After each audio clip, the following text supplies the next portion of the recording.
Assalamualaikum warahmatullahi wabarakatuh. Alhamdulillahirabbil alamin. Wassalatu wassalamu ala Rasulillah sayyidina wa maulana Muhammadin wa ala alihi wa sahbihi ajmain. Rabbi shrah li sadri wa yassir li amri wahlul 'uqdatam min lisani yafqahu qawli. Wasadid lisani wahdi qalbi bihaqqi sayyidina Muhammadin sallallahu alaihi wasallam. Subhanaka la ilma lana illa ma 'allamtana innaka antal alimul hakim. Amma ba'd. Alhamdulillah, puji syukur kepada Allah Subhanahu wa taala yang mana Allah masih memberikan kita kesempatan, nikmat dan kesehatan dan taufik wal hidayah. Allah sampaikan gitu salat berjamaah, kemudian dilanjutkan di dalam kajian ilmu yang mana kita sudah sebulan penuh kemarin di bulan Ramadan kita tarbiyah pendidikan, yaitu melawan daripada hawa nafsu, meninggalkan sesuatu yang halal di bulan Ramadan seperti makan dan minum. Kemudian malamnya kita isi dengan tarawih, tilawatul Quran, tahajud, witir. Jadi di bulan Syawal, kalau penceramah itu bilang bulan peningkatan, karena di Syawal inilah dilihat daripada peningkatan amaliyah. Bahkan ada ulama mengatakan salah satu alamatu qabulu minal hajat, tanda-tanda diterimanya hajat daripada ibadah gitu kemarin atau amal gitu kemarin, kita semakin meningkat setelah Ramadan. Artinya bukan berarti tidak ada sholat malam di bulan Ramadan. Ada sholat witir, ada sholat tahajud atau qiyamul lail, sholat yang dilakukan atau sholat taubat. Jadi tetap ada sholat malam setelah bulan Ramadan. Dan amalan yang diminta setelah waktu Ramadan di bulan Syawal adalah berpuasa. Nabi katakan man kana shoma barang siapa yang berpuasa di Ramadan, sumah kemudian at'abahu mengikuti sita min ayam 6 hari di bulan Syawal, kana lahu, ini orang dapat pahala seperti berpuasa dahar setahun penuh. Jadi amalan yang paling dipinta di bulan Syawal itu berpuasa 6 hari. Mungkin masih ada sisa-sisa waktu. Jadi rugi kalau kita tidak berpuasa di bulan Syawal 6 hari setelah Ramadan. Insyaallah kita lanjutkan kajian di kitab Riyadhus Shalihin, babul muraqabati, bab yang menerangkan muraqabah. Muraqabah ini dari kata asalnya muraqabah, artinya selalu merasa diawasin. Muraqabah, sebagaimana Allah katakan allazi yaraka hina taqum, dan Allah itu melihat dirimu dalam keadaan berdiri dalam melaksanakan ibadah. Jadi selalu Allah pandang, cuman kita yang nggak tahu. Ibaratnya dalam di masjid ini CCTV berapa banyak, dari dalam, luar, samping. Nah, kita pun kalau dipantau sama CCTV, itu pergerakan kita akan terbatas, akan tidak nyaman kita leluasa hendak kita pun, karena kita merasa diawasi. Tapi kita terkadang diawasi sama Allah, kita kurang peduli. Nah, pokoknya ada babul muraqabah. Bab muraqabah ini di dalam kitab Risalatul Muawana Imam Haddad juga dijelaskan. Kemarin ada si pengawat kita jelaskan juga tentang masalah muraqabah. Wa taqalluba fil sajidina, dan Allah tuh melihat setiap pergerakan kita, setiap sujud kita, setiap berdiri kita, Allah selalu pantau. Kan dalam ayat kursi, la ta'khudhu sinatu wa la naum, Allah tidak lalai dan Allah tidak tidur dan luput dari apapun sisi makhluk tersebut. Allah selalu pantau. Walaupun kadang kita sujud, tapi pikiran kita kemana entah, tapi Allah mengetahui. Maka orang-orang yang selalu diawasi, merasa diawasi oleh Allah, mereka ada rasa khauf, rasa takut untuk berbuat yang melanggar syariat, walaupun yang makruh, apalagi na'udzubillah yang haram. Kemudian dalam ayat lain Allah katakan, wa huwa ma'akum ainama kuntum, dan dialah Allah yang selalu bersama kalian, aina, dimanapun kalian berada. Nah, kalau manusia tidak selalu bersama kita, ada sisi-sisi lain yang kalau kita masuk ke dalam kamar mandi mereka tidak bisa ikut, tidak terpantau. Masuk kamar dikunci manusia tidak bisa melihat. CCTV pun terbatas. Ada kalanya di WC itu tidak boleh masuk CCTV, terbatas. Tapi kalau pantauan oleh Allah Subhanahu Wa Taala tidak terjangkau dalam keadaan apapun dan dimanapun. Aina kuntum, dimanapun kalian berada, Allah selalu melihat. Kemudian Allah katakan juga di dalam ayat lain, innallaha la yakhfa 'alaihi syai'un fil ardi wala fis sama. Dan sesungguhnya bagi Allah tidak ada yang tersembunyi, syai', walaupun sesuatu apapun. Kalau segala yang di dunia ini ada kalanya kita tidak nampak. Handphone kalau sudah disingiti masuk lemari, sulit kita mencari. Tapi bagi Allah la yakhfa 'alaihi syai', dan tidak ada yang bisa tersembunyi dari sisi Allah Subhanahu wa taala. Fil ardi, di langit, di bumi, wala fis sama, maupun di langit. Bahkan cacing dalam tanah pun walaupun 7 lapis pun terpantau oleh Allah Subhanahu wa taala. Begitu dahsyatnya kalau orang yang selalu merasa dirinya dipantau oleh Allah Subhanahu wa taala, mereka akan selalu wara dan menjaga setiap perbuatan dari sisi-sisi Allah, anggota tubuhnya, dari segi matanya, mau mandang yang haram, astagfirullah, takut. Seolah-olah kita ini selalu dipantau terus. Emang dipantau pada hakikat. Ini takut. Mau berbuat bicara yang menyakitkan seorang lain, mereka akan berpikir. Mereka akan dihisab.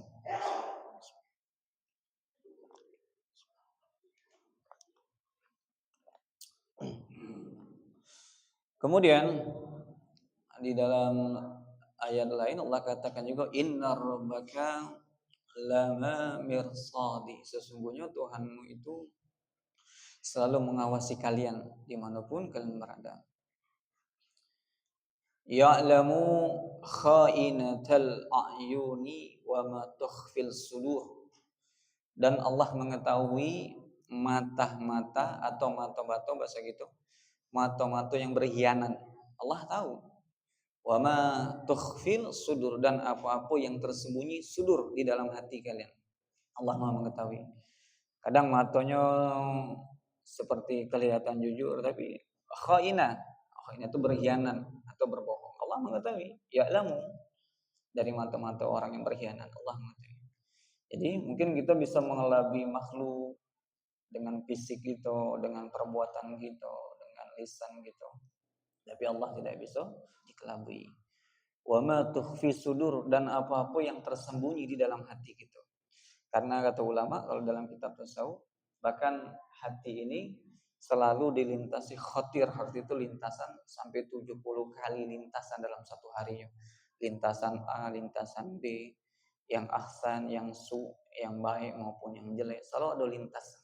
Nah, itu dalam hati kita ada khotir, lintasan.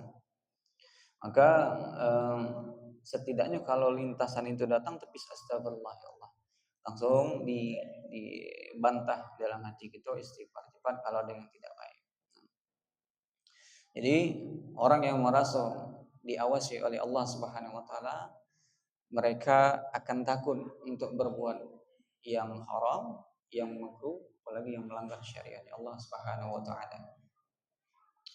Kemudian ada satu hadis Nabi katakan, fa awlu an Umar ibn al-Khattab radhiyallahu anhu qala bainama nahnu julusi 'inda Rasulullah sallallahu alaihi wasallam zata yawmin iza tala'a alaina rajulun sadidul bayadi siyab sadidul sawadi sya'ri la yura 'alaihi asharu syahar Wala yu'rifu minna ahadun hatta jalasa ila Nabi sallallahu alaihi wasallam. Suatu ketika uh, ada satu hadis yang dirawikan oleh Umar bin Khattab, salah satu khalifah sahabatnya Nabi. Beliau ini termasuk Amirul Mukminin. Suatu ketika pada saat itu di antara kami ada seseorang duduk di dekat sisi Nabi sallallahu alaihi wasallam. Yauman, pada suatu hari. Dan rajulun, seseorang itu sadidul biyadis siyam, pakaiannya sangat putih. Ini pakaian putih ini hukumnya sunnah. Hukumnya sunnah. Pakaiannya sangat putih bersih. Sadidul sawadi sya'ri, dan rambutnya sangat begitu hitam. La yuru alaihi asyaru syafar. Kalau kami nengok kayaknya jadi bukan orang yang dalam perjalanan jauh. Orang itu kalau habis dalam perjalanan jauh ketahuan dari pakaian, dari wajahnya yang mungkin lesu, dari rambutnya agak begitu kusut. Tapi kami melihat ini orang la yuru alaihi ala syafar, tidak ada bekas-bekas safar dalam perjalanan, kayak ada hati. La yurifuhu minna ahadun, dan dari kami pun kami tidak ada yang mengenal satupun ini orang. Hatta jalasa ila Nabi sallallahu alaihi wasallam, sampai dia duduk dekat Nabi, si laki-laki tersebut. Ini hadis juga paling masyhur ya.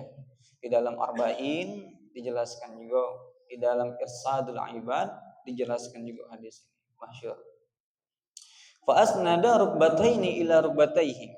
Kemudian dia menyandarkan lutut si laki-laki tadi bersandar kepada lututnya Nabi kita Muhammad sallallahu alaihi wasallam. Duduk dekat Nabi dia. Wa wada'a kaffaihi 'alal fahizaihi. Dia meletakkan kedua telapak tangannya di atas pahanya.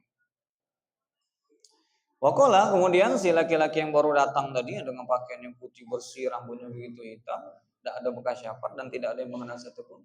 Dia bicara, dia bertanya, "Ya Muhammad, akhbirni 'anil Islami." Wahai Muhammad, kasih tahu aku tentang apa itu Islam. Faqala Rasulullah sallallahu alaihi wasallam, kemudian Nabi katakan, "Al-Islam an tasahhada alla ilaha illallah wa anna Muhammadar Rasulullah." Islam itu mengucapkan dua kalimat syahadat dan bersaksi, artinya bersaksi bahwasanya tiada Tuhan selain Allah dan Nabi Muhammad adalah utusan Allah. Jadi harus benar-benar mengimani yang dua ini. Kalau orang cuman bersaksi bahwa Allah adalah Tuhannya dan Nabi Muhammad bukan utusannya, belum dikategorikan Islam. Jadi harus satu paket.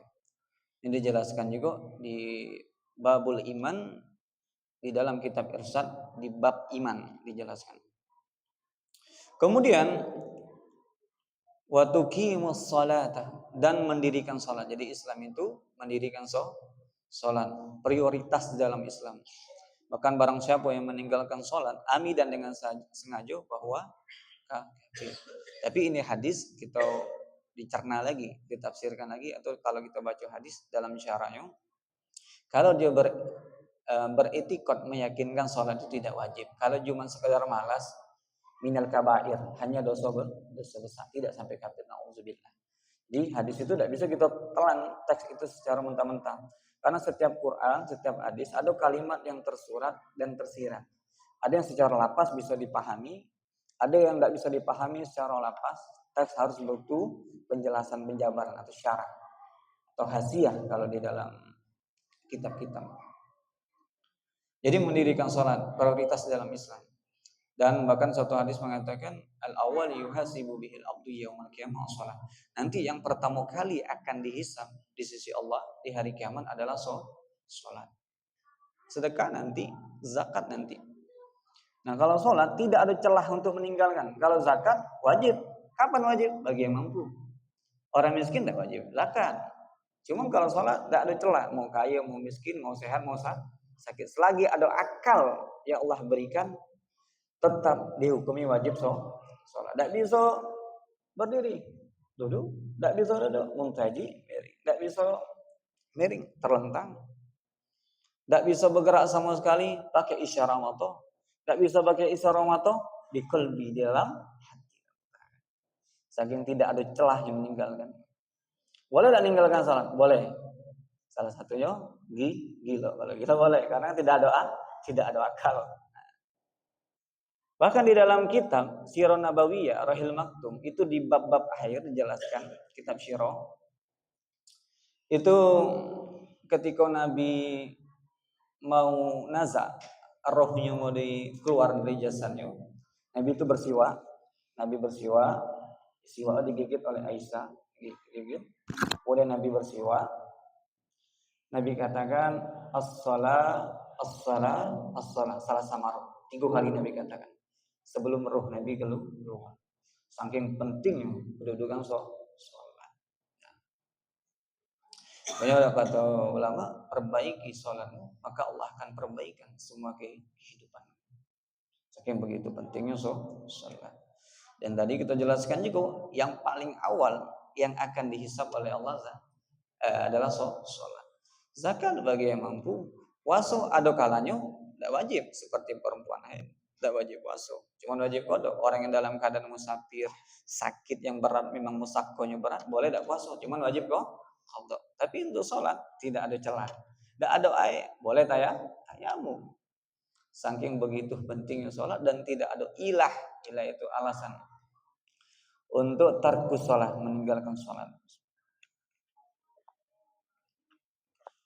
Waktu zakat dan menunaikan zakat itu termasuk arkanul Islam. Waktu saum Ramadan, berpuasa di bulan Ramadan. Waktu hajjal baita in istata'ta ilaihi sabilan, dan pergi haji bagi yang mampu. Jadi pergi haji ini kalau sudah sehat secara finansial, zahir batinnya mencukupi, terpenuhi, tidak ada lagi terbebankan yang lainnya, maka hukum berlakulah hukum wajib haji. Kalau tidak mampu, ya tidak ada kewajiban untuk pergi haji. Bahkan kata ulama paling ekstrim lagi, ngumpul untuk haji pun tidak wajib. Jadi kalau mendadak, tidak ada lagi beban, tanggungan ada lagi, nah wajib berangkat haji. Dosa kalau dia tidak berangkat. Kemudian qala sadaqta, kata si rajul tadi, engkau benar ya Muhammad. Fa ajibna lahu sa'alahu sadaqtu. Orang tuh heran. Dia nanya tapi dia membenarkan. Terkadang suatu pertanyaan itu adalah memberitahu. Ada orang bertanya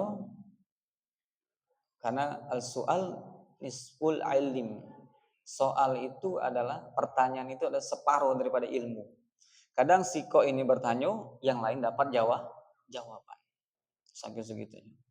Itu cara seseorang ini tadi untuk ngasih tahu ilmu.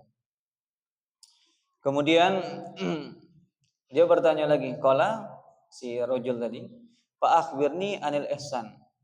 Wahai Muhammad, kasih tahu aku tentang apa itu ihsan.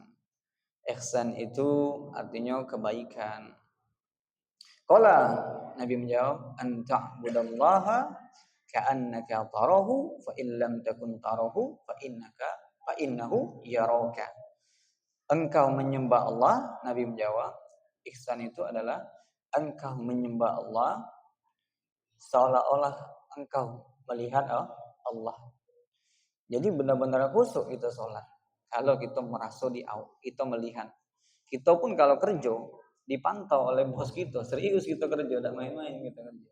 Nah begitu ketika kita dalam sholat, seolah dihadapkan itu Allah, kita akan serius, takut untuk memikirkan yang lain. Nah, ini hadis sering dikutip di dalam kitab tasawuf. Ihsan ini, anta'budullaha ka'annaka tarahu. Sembahlah Allah, beribadahlah seolah-olah engkau melihat Allah. Nah, ini hadis sering juga di dalam kitab tasawuf. Karena kalau arkanul Islam, khamsa, rukun Islam ada 5. Arkanul iman, sittah, rukun iman ada 6. Arkanuddin, rukun di dalam agama ada 3. Tauhid, fikih, tasawuf. Ini wajib kita pelajari fikih tentang syariat. Bagaimana hukum-hukum di dalam kehidupan ini, mana yang halal, mana yang makruh, mana yang haram, mana yang mubah, mana yang sunnah. Nah, wajib. Makanya orang itu tidak akan bisa sampai derajat takwa kalau tidak mengetahui hukum-hukum syar'i di dalam Islam. Bagaimana dia bisa mendapat ridhonya Allah sedangkan dia tidak tahu, lam ya'rifu. Aina halal wal haram, wa aina sah wal batil. Tidak tahu dia mana yang sah, mana yang batal dalam ibadah. Bagaimana bisa derajat tauhid? Bagaimana mengenal Allah, kuasanya Allah, qadar dan qadarnya baik. Satu lagi tasawuf, itu ilmu yang mempelajari tentang cara membersihkan hati, ridho, ikhlas, sabar. Nah, wajib seorang muslim yang mukallaf mempelajari. Tapi untuk tiga ini wajib. Siapapun hukumnya wajib, yang sudah mukallaf, yang dibebankan hukum syar'i, artinya sudah balik dan dia dikenalkan hukum syariat, wajib mempelajari tiga ilmu tersebut.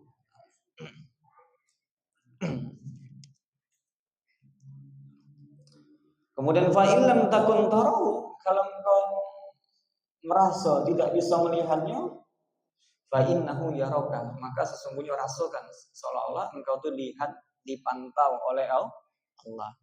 Artinya takut kalau kita sudah merasa dilihat, dipantau. Jangankanlah kita kiaskan bela. Kalau kita dikasih ruangan, ini kerja di sini CCTV, jangan main-main. Tentu kita pergerakan kita terbatas. Mau mengangkat kaki ke meja pun tidak sanggup karena ada pantauan. Nah, orang yang selalu merasa diawasi sama Allah, ini mereka akan berbuat hati-hati di dalam afal perbuatannya. Mau bicara, berpikir, nyakiti orang enggak, dosa enggak, kalam yang ucapin. Mau berbuat apa nih hukumnya nih, dosa dah, apa ngambil hak orang dah ya. Nah, mereka takut sampai derajat segitunya. Maka sesungguhnya rajul yang datang tadi adalah fa innahu Jibril atakum. Sesungguhnya yang datang tadi adalah Jibril. Jibril itu datang menyerupai seseorang yang paling ganteng ya, berpakaian putih bersih, rambutnya hitam. Atakum yu'allimukum amrudinakum. Sesungguhnya dia itu datang untuk mengajarkan kalian di dalam perkara-perkara agama, agar orang yang dihalakkan Nabi tadi tahu, oh kayak gini ya Islam itu, oh kayak gini ya syahadat itu, oh Islam itu kayak gini. Nah, itulah. Jadi terkadang cara mengajarkan itu dengan bertanya. Dulu Sayyidina Hasan dan Husain ketika berwudu, dia melihat seseorang sudah tua, wudunya salah-salah. Wudunya salah. Kemudian bagaimana cara ngasih tahunya? Kalau anak kecil ngasih tahu orang tua kan tidak terima. Biasanya tidak terima. Tahu apa lah, kamu masih kecil duluan, aku banyak makan garam. Makan garam asin. Kalau garam makan itu ilmu anak garam asin. Adab etika Sayyidina Hasan dan Husain, dia bertengkar. Bukan kayak gitu wuduknya, kayak gini yang benar. Akhirnya bapak yang tua tadi melihat, kayak gitu cara wudhu yang benar. Nah, inilah etika adab. Cara mengajar. Jangan bilang, oh Pak, salah bapak ini udah terima. Kau siapa? Ribut. Jadi ada etika dan adab di dalam tarbiyah, pendidikan.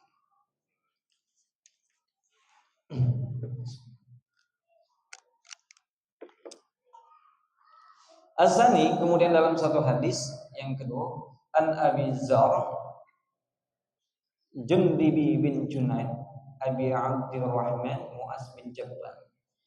Sayyidina Mu'az ini salah satu sahabat Nabi juga. Beliau meriwayatkan hadis, qala, Nabi berkata, ittaqillah haitsumma kunta. Bertakwalah kepada Allah dimanapun kalian berada. Jadi Nabi mengajarkan bertakwalah kepada Allah dalam keadaan apapun dan dimanapun kalian berada, atau takutlah kepada Allah dalam keadaan apapun dan dimanapun kalian berada. Ini kembali lagi orang yang punya pengetahuan. Kalau kita tidak mengetahuan, kita ini sembarangan banyak berbuat, karena tidak ada barometer untuk mengukur perbuatan ini salah dan benar. Nah, untuk mengetahui afal perbuatan kita ini adalah dengan ilmu pengetahuan. Wa atbi'is sayyi'ah hasanata tamhuha. Kemudian kata Nabi, kalau kalian berbuat jelek, berbuat yang tidak bagus atau berbuat hal yang melanggar syariat, hasanatu ikutilah dengan perbuatan baik. Tangguhan, karena perbuatan baik itu menghapus perbuatan yang jelek. Jadi setiap berbuat baik setiap berbuat jelek lakukan perbuatan baik agar imbang, agar menghapus perbuatan jelek tersebut. Wa khuliqin nasi bi khuliqil hasan, dan berbuat akhlak baiklah engkau terhadap sesama manusia. Ini penting, akhlak ini penting. Akhlak ini penting. Dari bicara, ada bicara dengan orang tua ya sopan. Bicara dengan anak-anak tunjukkan dengan rasa kasih sayangnya, dengan istri dengan lembut. Ini kadang kita terbalik. Dengan kawan ngomongnya lembut, dengan bini dibentak-bentak. Ini keliru, ini keliru. Khairukum min ahli. Kata Nabi, sebaik-baiknya kalian adalah orang yang paling baik kepada keluarga. Jadi lemah lembutlah dalam bicara dengan perempuan, wabil khusus dengan istri, dengan anak-anak, dengan saudara. Dan hadis ini diriwayatkan oleh Ustaz Imam Ahmad. Jadi kita diminta kalau melakukan kejelekan ikuti dengan perbuatan baik, karena perbuatan baik ini adalah tambuha, menghapus daripada hanya kembali kepada syai'at yang perbuatannya jelek. Kemudian as-salisu yang ketiga, hadis yang ketiga an Ibni Abbas, Sayyidina Abbas. Sayyidina Abbas ini adalah salah satu sahabat Nabi yang khadim, yang sering membantu Nabi, dan dia paling pekah, bukan peka. Kalau bahasa Jambi pekah itu tidak dengar, ini pekah, perasaannya itu kuatnya Sayyidina Abbas. Dan Sayyidina Abbas ini yang didoakan Nabi, Allahumma faqihu fiddin wa alimhu ta'wil. Ya Allah, jadikan Sayyidina Abbas ini orang yang faqih dan seorang yang paham di dalam takwil, tafsir dalam Quran. Dan beliau ini terakhir ketemu Nabi, dia mengatakan di umur 10 tahun, beliau umur 10 tahun Nabi wafat. Ada mengatakan ketika umur 15 tahun Nabi wafat. Sayyidina Abbas umur 15 tahun Nabi wafat. Dan Sayyidina Abbas ini selalu menyiapkan air wudhunya Nabi. Tahu nih, bentar lagi Nabi sholat, diambilnya kendi, disiapkannya air wudhu. Selalu dia membantu Nabi. Man khadama khudima, barang siapa yang sering membantu dia akan dibantu. Jadi beliau ini termasuk sahabat Nabi yang paling faqih, yang alim, yang didoakan Nabi, Allahumma faqihu fiddin wa alimhu ta'wil. Ya Allah, jadikan Sayyidina Abbas ini orang yang faqih dan alim dan ahli ta'wil atau tafsir dalam Al-Quran. Ada suatu ketika kisah, saking beliau ini alim, ketika pemimpinan Khalifah Umar bin Khattab. Jadi Umar bin Khattab ini sering rapat musyawarah sama para sahabat. Ketika rapat, dipanggillah sahabat-sahabat yang sepuh, yang sudah senior untuk rapat. Kemudian Sayyidina Abbas diundang. Pada saat itu umur Sayyidina Abbas masih umur 20 tahun, masih muda. Disuruh duduk di depan. Kemudian sahabat bertanya, "Ya Umar, kenapa engkau undang pemuda ini dan duduk di depan pula?" Kemudian Sayyidina Umar ini kan cerdas, karena dia tahu kealiman, derajat tingginya ilmu Sayyidina Abbas. Kemudian Sayyidina Umar buatlah pertanyaan, ma makna iza ja'a nasrullah wal fath. Ayat An-Nasr. Kalau secara makna tahu enggak, tapi kan tafsirannya berbeda. Jadi kita memaknai Quran dengan tafsir para ulama. Tidak bisa dengan menrai, barang siapa yang mengatakan Quran menurut aku, siap-siaplah tempatnya di aku. Tidak boleh kita menolak Iza ini kalau dalam ilmu nahwu namanya sorof. dan dia syartiyah, dia butuh fiil. Idza apabila jaa telah datang fiil madhi, idza jaa nasrullahi wal fath, kalau telah datang pertolongan Allah, maka datanglah kemenangan. Itu makna secara harfiah tekstual. Sahabat mengatakan itu semua. Cuman Sayyidina Abbas mengatakan itu maknanya tugas Nabi karena kemenangan sudah datang, berarti tugas Nabi sudah selesai. Nabi akan meninggalkan gitu. Akhir puasa. Nah, inilah dipakai Sayyidina Umar. Saking cerdasnya Sayyidina Abbas. Padahal umurnya masih muda. Jadi derajat ilmu itu bisa orang yang alim derajatnya lebih tinggi daripada orang-orang yang biasa. Bahkan Allah katakan yarfa'il ladzina amanu minkum wal ladzina utul iman derajat. Allah akan meninggikan orang-orang yang beriman dan beberapa derajat yang lebih tinggi orang-orang yang alim yang berilmu. Bahkan doa Nabi dalam Quran, Rabbi zidni ilma, ya Allah tambahkan aku ilmu. Nabi mintanya tambahkan aku ilmu. Kalau rezeki wa barakatan fir rezeki minta berkahan. Karena rezeki itu udah nyatanya masing-masing, sebulan ini punya ini, sebulan ini nanti bakalan kayak gini. Sudah dinyatakan. Setelah ruh itu ditiup, selama 120 hari ruh ditiup, ajal, takdir, susah, senang sudah ditetapkan sama Allah. Rezeki diminta berkah, tapi kalau ilmu diminta kita. Karena kita hidup setiap hari punya permasalahan. Kalau kita tidak punya ilmu syariat, kita tidak tahu bagaimana penyelesaiannya. Karena kita selalu didampingi oleh syaitan yang selalu menjerumuskan gitu. Inna syaitan aduh, sungguh syaitan itu musuh yang paling nyata. Nah, bagaimana mengetahui oh ini syaitan, oh ini salah dengan pengetahuan agama?